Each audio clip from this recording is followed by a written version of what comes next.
o preço dos imóveis estão subindo, mas o tempo que demora para vender o imóvel tá na alta histórica. Você tem um estoque gigante de produtos que não vendem. E ele sobe o preço. E que o cara bota para vender e ninguém vende. E normalmente quando você bota alguma coisa para vender e ninguém compra, o que você faz? Você abaixa o preço. Lá não, você bota uma casa para vender, ninguém compra a casa e você fica continuamente aumentando o preço da sua casa que não vende. Especulação imobiliária e aumento de preço de imóvel é o que destrói a juventude. Porque se você não liga impressores, fala, não, deixa quebrar. O mercado vai se ajustar. Qual é a oferta, qual é a demanda?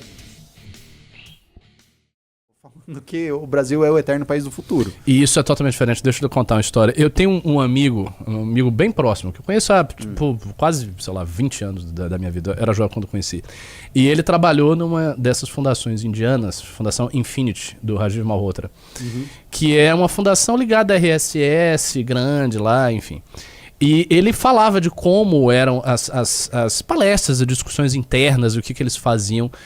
O nível de comprometimento das pessoas dessa fundação é um negócio assim extremo. Elas querem mesmo que a Índia seja o país que vai determinar os rumos globais em poucas décadas. E eles têm uma visão metafísica sobre isso. Eles acham que vai vir uma era do Dharma e tudo mais, que essa era do Dharma vai tomar o mundo inteiro e que a Índia vai ser o centro, etc. E aqui, a gente não tem nem amor pela, sei lá... E tem algumas projeções, eu não acredito, tá? Mas tem algumas projeções econométricas que mostram a Índia em 2030, 2040 com um PIB maior que o americano. Deve ser 2040, né? 2030 já tá aí. Sim. Com um PIB maior que o americano. China em primeiro, cacete. Índia em segundo, Estados Unidos em terceiro. Porque você tem a questão populacional. É, né? Isso que eu ia dizer. Assim, você sabe que isso aí seria somente ajustar uma pequena tendência que mudou nos últimos 300 anos. Porque você fala... Você já viu aquele gráfico da riqueza, assim, que vai desde o Império Romano? É impressionante. Assim. Eles têm, assim, o bloco chinês antigo, indiano, isso aqui é gigante. Sim. Todos os demais, inclusive o Império é muito menor em termos de riqueza. E eu acho que a Ásia está voltando para recuperar essa posição. Depois do século da vergonha chinesa. Isso aí. E, cara, você pensa, se a Índia consegue fazer o que a China fez, o processo de industrialização que a China fez, se a Índia consegue fazer também, é plausível. É plausível. Então... E a gente? A gente vai ficar aqui. Nós estamos virando um país africano de luxo. A América Latina está virando a África 2.0. Sim, eu acho também. É a África de luxo. Porque a África está evoluindo. Tem muita coisa que está acontecendo. Tem país da África que vai passar o Brasil em renda per capita. No jeito que... Bom, vamos lá. No jeito que a gente está indo, a única coisa que vai dar dinheiro no Brasil é agro automatizado, que também não vai gerar emprego. Cada vez menos esses caras vão gerar emprego. Vão gerar riqueza, mas não vão gerar emprego. Se você gera riqueza e não gera emprego, você gera concentração de renda. Então você vai ter alguns 2, 3 barões do agro aqui, barões da soja, e o resto é favelão. O resto é favela. E aí com essas coisas, né? Tigrinho e bet, fazer celular e blá blá blá. Então assim, ou a gente... tem um projeto muito claro de Brasil, que foi o nosso desafio lá de Livro Amarelo, um projeto muito claro de Brasil, faz um pacto entre todos nós aqui, e é um pacto mesmo, de que assim, nós vamos nos sacrificar e vamos dar as nossas vidas, a nossa energia, não estou falando da nossa vida ir lá e se matar, né, gente, pelo amor de Deus, estou falando assim, botar o foco da sua vida em transformar esse país. Ou, cara, isso aqui vai virar uma África em pouco tempo, é uma África 2.0. Eu tenho uma ideia que eu gostaria muito que fosse implementada, posso falar assim, né? Sonhei com isso, exato. Que é o seguinte, hoje, quando a gente paga imposto de renda, né, você sabe que você paga imposto de renda em cima da valorização. Então, por exemplo, se eu comprei um apartamento por 100 mil e vendi aquele apartamento depois de 10 anos por 1 milhão, eu pago um imposto em cima de 900 mil de renda. Só que você tem um problema, que é o seu imóvel não valorizou 10 vezes. Porque uma boa parte dessa valorização é inflação. E, né? Então você está falando assim, é aquela coisa, o Kinder Ovo custava R$1. Hoje o Kinder Ovo custa o quê? R$15. Tipo isso. Né? Então assim, não é que você não vai falar que o Kinder Ovo valorizou. Então uma grande parte da sua riqueza que você gerou é inflação. O que é inflação?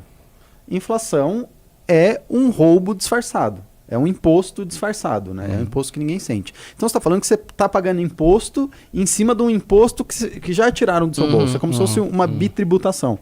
E eu acho que seria muito mais interessante, por várias questões, muito mais justo, a gente então tirar o cálculo da inflação do imposto de renda. Tanto dos ativos móveis quanto dos imóveis. Tanto das ações quanto do patrimônio, né? Do imóvel, do prédio, casa e não sei o quê. Então, carro não, porque carro desvaloriza. Mas todos os ativos... Porque assim, qual que é a sacanagem? A sacanagem é você jovem, né? Digamos lá, você jovem, você vai lá e está pensando na sua aposentadoria que vai ter que ser privada. Né? E aí, o que você vai fazer? Você vai comprar empresas de inteligência artificial, você vai comprar empresas de tecnologia, apostando no futuro para poder um dia, quem sabe... Bitcoin, a minha aposentadoria vai ser Bitcoin. Eu tô preocupado com isso, né? Tô sentindo que eu não vou me aposentar, eu vou me dar mal nesse processo. E aí, na hora que você for vender esse ativo, que você for precisar... Digamos que 60% da valorização, ou 40%, ou 30%, dependendo de quão irresponsável for o governo, é inflação. Cara, você vai ter que pagar imposto em cima disso. Sim. Porque a sua riqueza não aumentou, seu poder de compra não aumentou. Claro. E aí você vai ser tributado, então a sua aposentadoria, o seu poder de consumo futuro, o que é poupar? Poupar é falar assim, tenho um poder de compra hoje, uma capacidade de consumo hoje. Abdicando de um deleite de um objeto para colocar... Para consumir no amanhã. Lógico. E aí, o que a inflação faz? A inflação está corroendo, está te roubando, está roubando esse dinheiro futuro que você está tentando salvar para amanhã, a inflação está te roubando. Aí vai lá o Estado e faz o quê? Cobra imposto em cima daquilo que ele já pegou. Claro. E é uma grande sacanagem, porque aí eu tava pensando assim, a gente fica falando da agenda de segurança pública, né? E óbvio que a agenda de segurança pública é uma sacanagem, tipo, claro que a questão do você ir lá e comprar o celular e o cara te roubar é uma sacanagem, mas a inflação rouba todo mundo, o rico e o pobre, todo dia, o tempo todo. Cada hora de sua trabalhada é corroída pela inflação. Mas é porque ela é impessoal, então as pessoas sentem menos, não é tão nítido quando você chega lá. O fato de você se sentir menos não significa que ela seja menos perniciosa, que ela seja menos real e menos presente. Pelo contrário, os países gostam tanto da inflação, do imposto através da inflação, porque ele permite que todo mundo seja diluído o tempo todo. E, assim, muito, né? Pô, olha a diferença. Você está falando, cara, anos 90, vamos lá. De novo, vamos usar o negócio do Kinder Ovo. Kinder Ovo custava R$1. Hoje, cara, um pãozinho... Eu lembro, na época que a gente ia na panificadora, o pãozinho francês custava 10 centavos. Eu lembro do acarajé da Dinha, que custava R$1. Quanto custa esse acarajé hoje? Cara, uns mais de R$15. Mais de 15 reais. Então você está falando assim... 15, filho, comprar um acarajé em Salvador é caro. Que ano que era?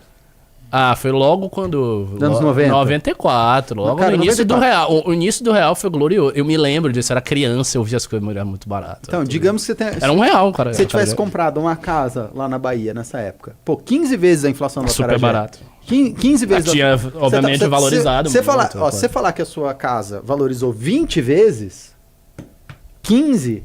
É inflação. Só que você vai pagar imposto em cima de 15. Em cima sendo que a valorização real foi 5. Sim, claro. E os outros 15 é só inflação e você está pagando impostos. Você vai pagar, tipo, 27,5% em cima de inflação, bicho. Não faz o menor sentido. Mas só há um governo que faria isso, que seria o próprio governo.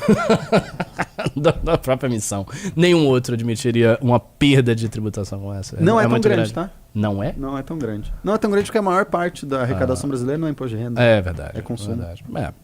São pontos. A depender do... É que aí vai vir aquela galera e falar, você está fazendo imposto regressivo, você está aumentando... Porque eles querem aumentar o imposto em cima dos mais renda. Ricos, etc. Exato, eles querem aumentar. Sim.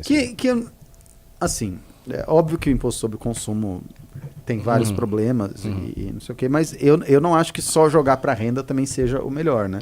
Você vai ver alguns sistemas, por exemplo, o sistema chinês não joga na renda, o sistema chinês joga na casa. Né? E você viu o que o Xi Jinping fez agora? Que eu achei maravilhoso o que eles fizeram lá. Eles simplesmente estão derretendo o valor dos imóveis. Eu tô vendo. Eles viraram e falaram assim, tá muito caro. Ele tá evitando o que aconteceu com a Europa, né? E com os Estados Unidos também. E aqui também. Ele tá chegando... Isso aí é uma das piores desgraças que existem. Especulação imobiliária e aumento de preço de imóvel é o que destrói a juventude. Porque é diferente. Uma coisa é você ficar rico porque você assumiu o risco, participou, criou uma empresa ou foi acionista numa empresa. E quando você é acionista numa empresa, você está investindo naquela empresa. Claro, e aí você gerou riqueza. Óbvio. Um imóvel não gera riqueza. Nenhuma. Você compra lá e... A não ser que você tenha uma construtora, mas assim, eu comprei uma casa. A minha casa valorizou 20 vezes. A gente viu que dessas 20 vezes, 15 é inflação, né? Que já não seria riqueza. E valorização real é 5. Você não está fazendo rigorosamente nada. Você comprou uma propriedade e deixou lá. Exato. Só que isso é usado como colateral, né? Para aposentadoria e para... Mais nos Estados Unidos, aqui menos, mas mais nos Estados Unidos. E na China estava começando a fazer isso. Eles começaram a ver que os jovens não iam conseguir comprar as casas. E eles tinham uma opção que era fazer o que os Estados Unidos fez, ir lá e falar, vamos inflacionar a moeda. E aí, como a gente inflaciona a moeda, a gente não deixa esses fundos de pensão quebrarem. E os jovens que se fodam, eles vão ter a vida inteira pela frente e deixam os velhos mais ricos. A China falou, lógico que eles fizeram algumas cagadas também, tá? Tiveram várias cagadas imobiliárias e uma alocação de capital. Mas eles falaram assim, se é pra quebrar, deixa quebrar. E, cara, tá deflacionando o mercado imobiliário. E se você é um jovem na China, isso é uma notícia maravilhosa para você, porque talvez você seja capaz de comprar uma casa e constituir uma família e ter filhos. Eu achei bem interessante. Você vai bem na contramão do que a Europa e os Estados Unidos estão fazendo. É isso. Aqui a gente conseguiria fazer algo semelhante? Cara, consegue. É só ter os instrumentos. Né? Não, nem precisa ter instrumento. É só a hora que quebrar, você deixa quebrar. Os Estados Unidos, assim, que o Trump falou, né? Tem vários discursos do Trump falando assim, nós não vamos desinflar o valor das propriedades dos homeowners, né? Dos proprietários de imóveis. O que ele está falando ali? Ele está falando assim, eu vou imprimir dinheiro para preservar o patrimônio dos mais velhos. É isso que ele está falando. Porque a maioria da grana, né, da aposentadoria ou do dinheiro economizado da poupança dos mais velhos dos Estados Unidos é propriedade, é imóvel. E aí, quando começa a dar crise, eles vão lá e infla a máquina. Liga a impressora. Liga a impressora. Se não ligar a impressora, o mercado se ajeita. Né? Que aí começa a quebrar. Por quê? Porque não tem demanda. Claro. Qual é o problema? Porque as pessoas não estão tendo filho.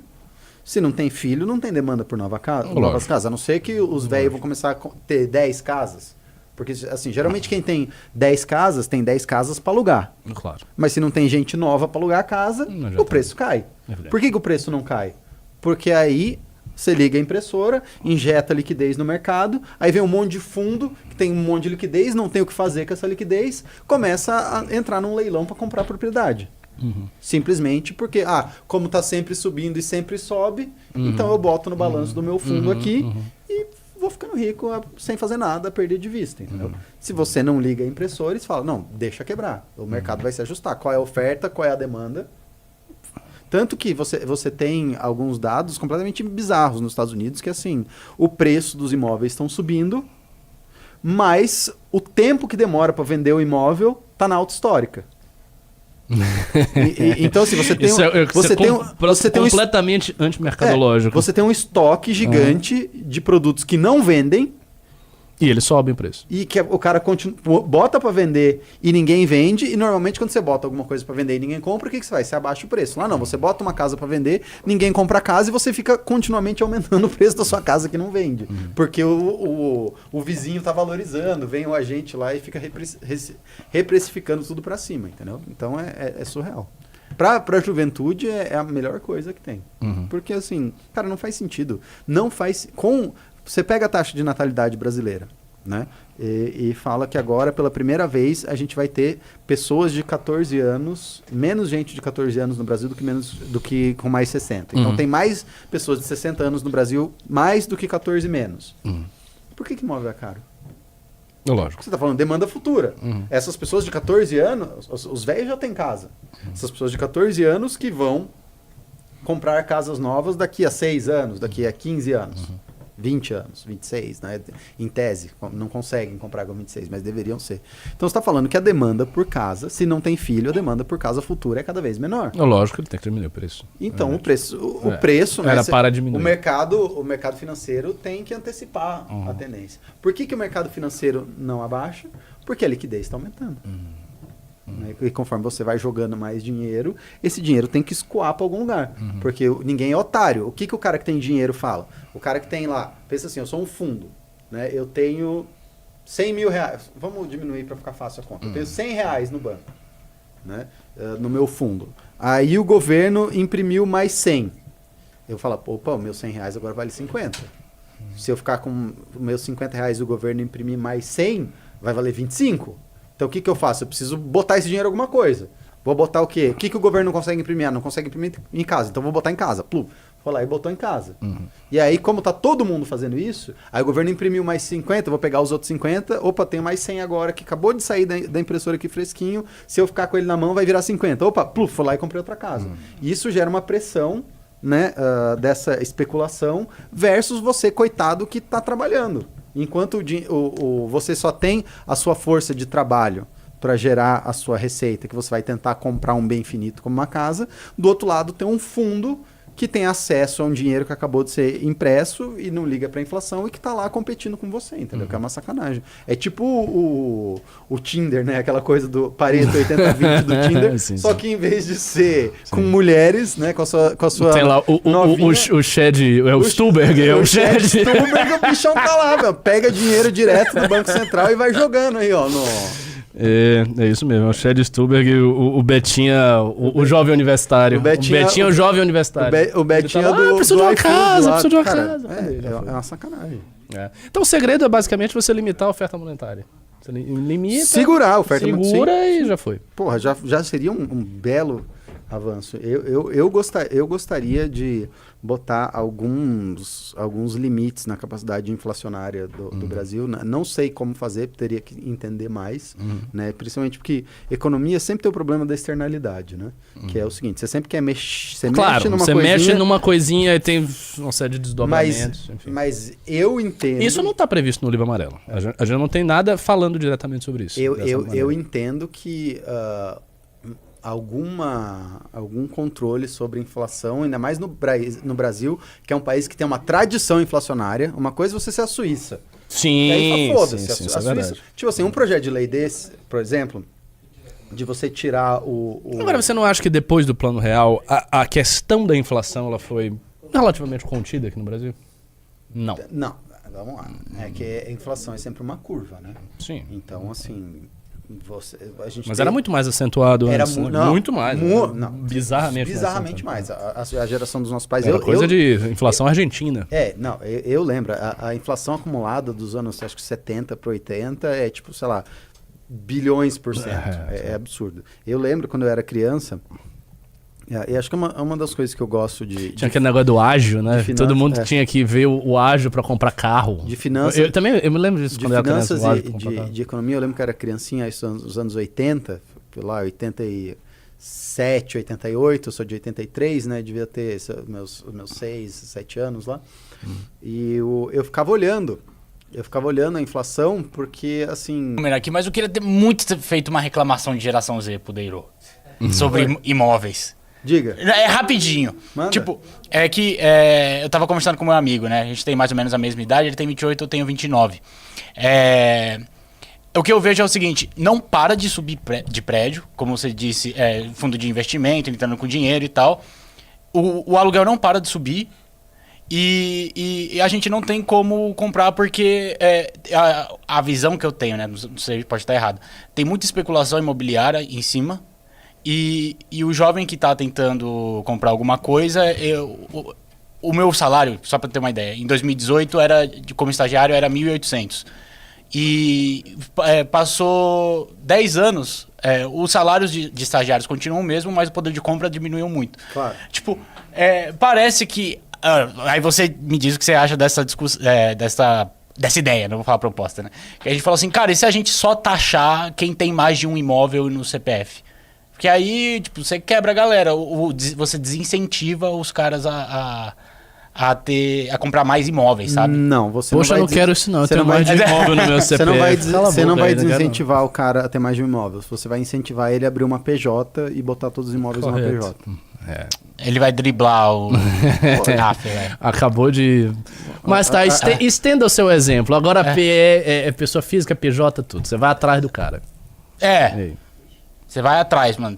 Porque tá tudo digitalizado. Eu acho isso... minha opinião, acho isso muito agressivo do ponto de vista do Estado. Eu acho assim, você tem algumas questões, tá? Primeiro a gente tem que entender que algumas áreas sempre vão ser mais caras que outras. Né? E uma tese que já aconteceu muito com a pandemia, mas ainda não se sedimentou, mas vai se sedimentar, é o seguinte, o Caipira Maxim. Né? Então, assim, se você tiver a oportunidade de mudar para o interior, trabalhando online, principalmente para quem trabalha online, o seu custo de vida vai ser muito menor, sua qualidade de vida vai ser muito maior. Eu estava no meio do mato, né? Não sei se vocês lembram, eu estava no meio do mato. Então, assim, a qualidade de vida é muito melhor, custo de vida menor. Lógico que alguns serviços vão ser mais complicados, mas, assim, principalmente para quem trabalha e ganha em dólar, por exemplo, faz muito sentido. Né? Você vai lá, em vez de morar num cubículo de 20 metros quadrados aqui em São Paulo, você mora numa casa com jardim, com cachorro, com piscina, numa cidade do interior. No Japão isso já está acontecendo, tá? No Japão é que ninguém quer. Tem que querer também. A geração, às vezes, tem que fazer sacrifício, né? Para viver bem, não é tudo fácil. Mas no Japão, cara, tem casa em cidades do interior, longe de Tóquio, que a casa custa $2, $5, $20, porque ninguém quer. Mas só isso? Sim. Uau. Porque é uma vizinhança que está morrendo, não tem jovem, todos os jovens querem morar na cidade, e aí você tem vizinhanças e vizinhanças com casas basicamente abandonadas. O êxodo pro interior é uma coisa interessante de ser feita, Sim, né? sim. É que dá trabalho, né? Eu tava lá no interior, assim, dá trabalho. Mas você foi virar um produtor rural. É uma Sim, coisa mas mais só radical, rural. digamos assim. Morar numa casa, por exemplo, você quer ter a opção de, eu quero ter uma família, que foi a minha opção, por exemplo. Eu quero ter uma família, quero criar minhas filhas com acesso à natureza. Em vez de criar elas num apartamento fechado de X metros quadrados, sem jardim, sem nada, eu queria criar elas numa fazenda. Mas qualquer caso, você quer criar numa casa maior, num condomínio de chácara, não sei o quê, você vai ter uma manutenção que é chata pra cacete. Então você vai ter uma árvore, cara, você vai ter que podar a árvore, você vai ter grama, você vai ter que ter um cortador de grama, ou gastar dinheiro, ou você vai ter que podar a grama. É aquela coisa, chácara é trabalho, né? Você não acha que você vai ter chácara, você vai passar 90% do seu tempo fazendo manutenção e 10% do seu tempo usufruindo. Mas é o normal da humanidade. É o normal da humanidade, mas não é sempre assim. E eu também acho que, assim, de novo, a geração de vocês está num ponto que, assim, espera mais 10 anos. Vai juntando dinheiro. Eu não posso dar dica de investimentos aqui, mas, assim, espere a próxima crise ou vá comprando coisas de tecnologia e daqui a uns 10 anos vão ter robôs humanoides. Vai ter. Vai ter o lado bom e o lado ruim. O lado bom é que todas essas coisas chatas, tipo cortar grama, trocar telha do telhado, todas essas coisas vão ser automatizadas. Né? Então, eu quero um robô para lavar meus pratos. Exato, lavar prato, lavar louça. Todas essas coisas. E vai ser barato. Tá? Eu aceito, já desisti contra a inteligência artificial, tá tudo certo. E vai ser barato. Então, assim, vai ser acessível. Então você faz isso e aí você pensa em morar no interior.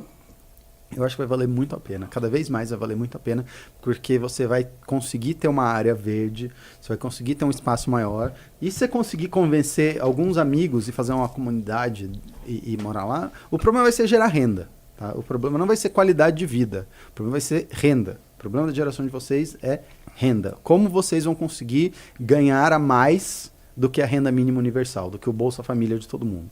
Porque assim, o custo das coisas vai cair muito. A gente já vê, isso já vem... Por exemplo, você pensa assim, cara, quando eu era criança, ter uma televisão no quarto era um artigo de luxo.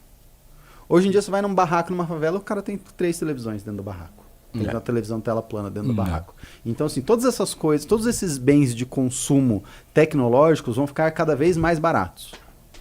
Né? Casa no interior, eu acho que também vai ficar cada vez mais barato, porque as pessoas não vão querer ir. Se você estiver disposto a ir, e aí você compra o seu super robô que arruma a sua casa, não sei o quê, e consegue ter uma fonte de receita, que eu acho que esse que vai ser o BO, cara, você tá no céu. É o horizonte, assim, Matopio Maxim, fudido. Matopio. E é isso. É isso aí. Da hora. Fica a dica, fica Matopio. É que as pessoas têm que entender as coisas num contexto histórico, né? Esse meia-culpa, ele aconteceu antes do derrete. E por que ele aconteceu antes do derrete? Porque é só no derrete que a gente conseguiu identificar que... Pega uma água para mim também, por favor. Que as nossas ideias não eram verdadeiramente nossas, que a gente era um movimento acessório de ideias de terceiros, Isso sem é uma verdade. militância própria, sem uma profundidade partidária própria, sem... Sabe aquilo, voltando, para quem assistiu a live inteira, sabe aquela confraria de fato com uma percepção meta-histórico-espiritual, igual a gente falou da RSS? O MBL não tinha se entendido ainda. Não tinha nem os fundamentos Não para tinha isso. os fundamentos ainda. Então, assim, a gente não tinha passado pelo trauma. Aquilo lá foi o começo do trauma, né? E é como qualquer... Usando um argumento aqui platônico, né? É como a organização política, ela passa por fenômenos análogos à vida humana, né? Então, como que a gente vira adulto? Apanhando, se fudendo, crescendo, quebrando a cara. O MBL não tinha passado por esse momento, né? Então, nós éramos jovens e tolos. E a partir do momento que a gente sofre e passa essa provação, né? Vai lá, em termos arquetípicos, nas profundezas, na barriga da baleia e volta com o nosso elixir, que é agora onde a gente está, nesse momento ascendente da nossa jornada do herói, voltando, trazendo a boa nova das profundezas.